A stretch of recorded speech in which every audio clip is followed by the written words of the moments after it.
We do know him, and we love his pictures indeed. And here's something to cheer people up. Inside 2 months until the first day of spring. How about that? Yes. Who's counting? Yeah, I know I am. Exactly, Anthony. Hey, and you're talking, astronomical spring, Yeah, Derek? for sure. I'm always looking out to our meteorological spring. That starts on March 1st. That's right. So, we're creeping closer, but we are in the depths of winter right now. I was talking last week, though, how the average high temperatures were actually going to start to jump a degree last Saturday, actually yesterday. So we have rounded the bend in terms of what climatology says is the coldest time of the year, but that doesn't necessarily have to be the case. It doesn't have to shake out that way, and probably won't for us because we've had it pretty mild here through December and the majority of January. There's been cool days, of course, but nothing outrageously cold. Right now, it is very just tranquil outdoors. Winds are quite light. I did notice, as I talked about in the short segment at the top of the show, how I noticed a very, very fine mist. I mean, about as light as you can get it without noticing it, and nothing that is causing any problems out there, and it just stays mostly cloudy in the overnight. I do think there's a chance we could turn partly cloudy, though. More on that in just a moment. Snow returns tomorrow evening. I'm thinking more like 10, 11, 12 o'clock at night, though, here in Grand Rapids. A little bit earlier down to the south. The majority of Monday is going to be just fine. Cold weather week ahead, and you'll see that, especially these overnight lows can get down to around 10 degrees a couple, if not a few times going forward this week. And another system next weekend that we may have to monitor as we get closer towards next Saturday and Sunday. Temperatures bottoming out around 23 tonight.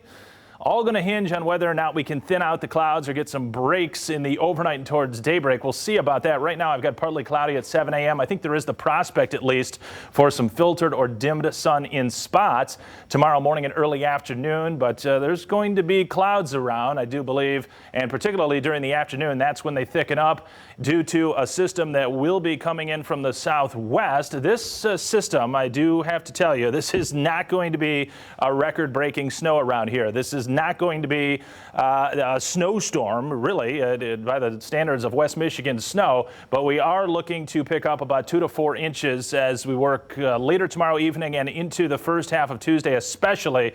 Winter weather advisories on the board, winter storm warnings on the board for northern Illinois. So I'll show you the wider scope of this system gathering down over New Mexico and Texas at the current time. Satellite radar will widen out just a bit. Some of those snow showers from this morning, those have worked all the way towards the East Coast and have actually broken up, so the system just falling apart. But new energy ejecting out of New Mexico into Texas as we speak. A surface low forming right over the central portions of Texas. That's going to ride to the northeast and give us a favorable scenario to bring some snow into, it looks like, West Michigan later on tomorrow night. The moisture field is starting to expand in coverage. This system is going to reach its peak strength about 24 hours from now, and then it starts to weaken as it brings its moisture in here, and that's why we're anticipating 2 to 4 inches as opposed to some much greater amount that could happen this time of year. You see all the clouds on the model. Here we are at 4 a.m., so yeah, probably mostly cloudy at that time, but there is some drier air that is trying to work in. It remains to be seen if these low-level clouds can yield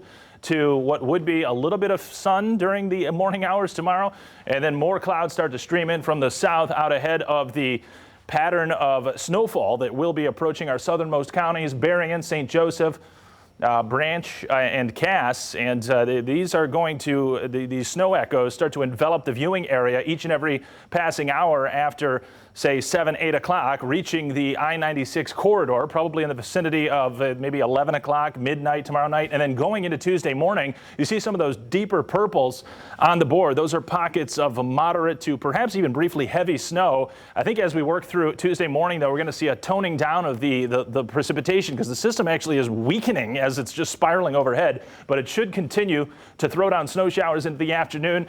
Folks, look out on Tuesday morning. There's going to be slippery roads and snow-covered roads. This is the latest run of the European model.